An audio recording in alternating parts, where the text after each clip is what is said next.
Hello, હું નિકિતા. આજે આપણે બંધારણના વન લાઇનર કે જે એલઆરડી, પીએસઆઈ, સીસીઈ જેવી ગુજરાત સરકારની આવનાર ભરતી પરીક્ષા માટે ઉપયોગી એવા 2500 પ્રશ્નોમાંથી પ્રશ્નો જોશું. બંધારણની આ સિરીઝ નવા અભ્યાસ અનુસાર તૈયાર કરવામાં આવી છે, જે બંધારણના બધા ટોપિકમાંથી પ્રશ્નો આવરી લે. તો ચેનલને સબસ્ક્રાઇબ કરીને બેલ બટન પર ક્લિક કરી લો, જેથી કરીને હું ખુશ થઈ જાઉં. તો ફટાફટ ચેનલ સબસ્ક્રાઇબ કરીને વિડીયોને લાઇક કરી લો. પ્રશ્ન 601. ભારત એ એક રાજ્યનો સમૂહ છે. ભારતીય બંધારણની કઈ કલમમાં આવું કહેવાયું છે? કલમ 1. પ્રશ્ન 602. જન્મ-મરણની નોંધણી કરવી તે નગરપાલિકાનું ડેશ કાર્ય છે? ફરજિયાત. પ્રશ્ન 603. આપણા બંધારણનો આરંભ શેનાથી થાય છે? આમુખ. પ્રશ્ન 604. રાષ્ટ્રીય વિકાસ પરિષદના અધ્યક્ષ કોણ હોય છે? વડાપ્રધાન. પ્રશ્ન 605. વડાપ્રધાન કોને ઉત્તરદાયી છે? સંસદને. પ્રશ્ન 606. કયો અહેવાલ સંસદ સમક્ષ રજૂ કરવાનું ફરજિયાત છે? કેન્દ્રીય જાહેર સેવા આયોગનો, નિયંત્રક અને મહાલેખા નિરીક્ષક જનરલ ઓફ ઇન્ડિયાનો અહેવાલ. પ્રશ્ન 607. કઈ સંસ્થા બંધારણીય નથી? આયોજન પંચ. પ્રશ્ન 608. રાષ્ટ્રીય વિકાસ પરિષદમાં કોનો સમાવેશ થતો નથી? નાણાં પંચના અધ્યક્ષ. પ્રશ્ન 609. રાજ્યના મુખ્યમંત્રી રાજ્યપાલને વિધાનસભા ભંગ કરવાની ભલામણ બહુમતીનો ટેકો ન મળે. પ્રશ્ન 610. વડાપ્રધાન અને રાષ્ટ્રપતિ વચ્ચે કડીરૂપ કોણ છે? કેન્દ્રીય મંત્રીમંડળ. પ્રશ્ન 611. 1988માં ભારતીય બંધારણના કઈ કલમમાં સંશોધન કરી મતદારની ઉંમર 21માંથી 18 વર્ષની કરવામાં આવી? કલમ 326. પ્રશ્ન 612.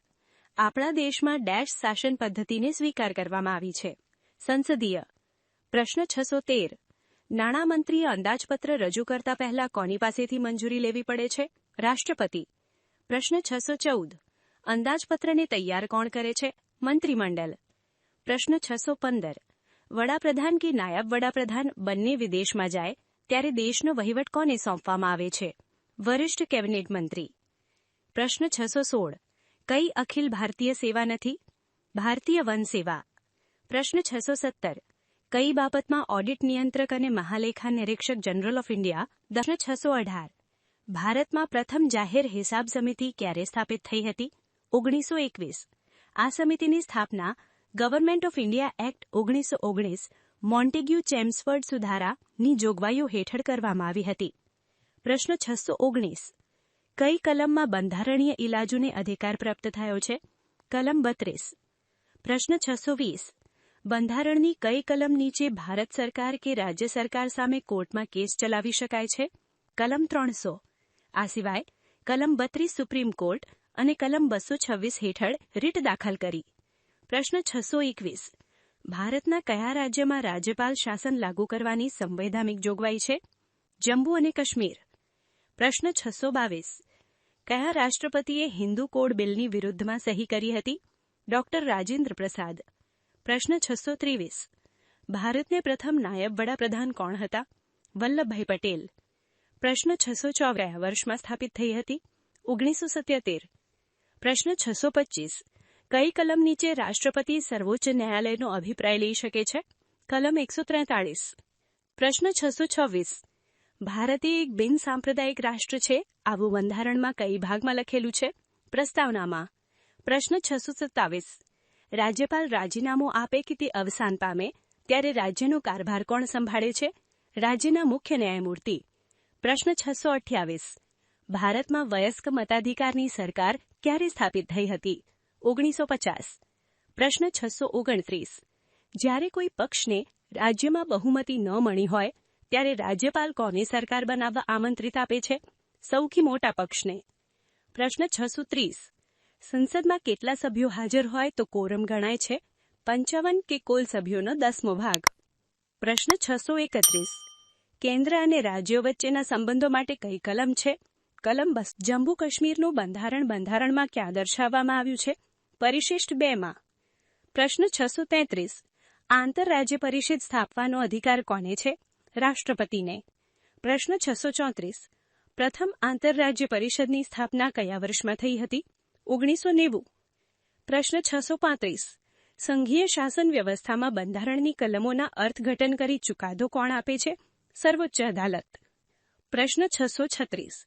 અંદાજપત્ર પસાર ન થાય તો મંત્રીમંડળને રાજીનામું આપવું પડે છે. આ વિધાન શું છે? સાચું. પ્રશ્ન 637. જ્યારે અંદાજપત્ર લોકસભામાં રજૂ થાય છે ત્યારે સરકાર વતી પ્રતિનિધિત્વ કોણ કરે છે? નાણામંત્રી. પ્રશ્ન 638. શ્રીમતી ઇન્દિરા ગાંધીના વડાપ્રધાનના કાર્યકાળમાં સંસદમાં પ્રથમ લોકપાલનો ખરડો રજૂ થયો તે કયું વર્ષ હતું? 1968. પ્રશ્ન 639. 1977માં ભારતીય સંસદમાં લોકપાલ મોરારજી દેસાઈ.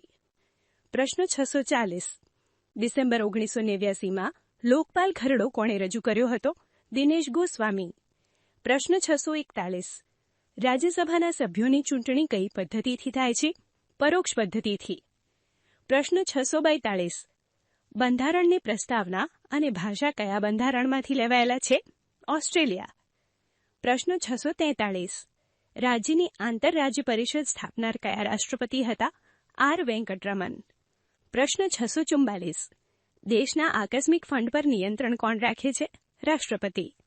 પ્રશ્ન 645. નાણાપંચ એક એવી સંસ્થા છે? બંધારણીય. પ્રશ્ન 646. કોઈપણ ખરડાને રાષ્ટ્રપ્રમુખ પાસે સહી કરવાતા પહેલા સંસદમાં કેટલા વાચનમાંથી પસાર કરવો પડે છે? 3. પ્રશ્ન 647. લોકસભાના સભ્યની કઈ ગેરલાયકાત છે? માનસિક અસ્વસ્થતા, નાદાર. સંસદના કોઈપણ ગૃહના સભ્યની ગેરલાયકાત વિશે અંતિમ નિર્ણય કોણ કરે છે? રાષ્ટ્રપતિ. પ્રશ્ન 649. અંદાજપત્ર પર બંને ગૃહોમાં ચર્ચા કરતી વખતે અંદાજપત્રમાં કાપ મૂકવાની દરખાસ્ત કરવાની સત્તા કોને છે? લોકસભા. પ્રશ્ન 650.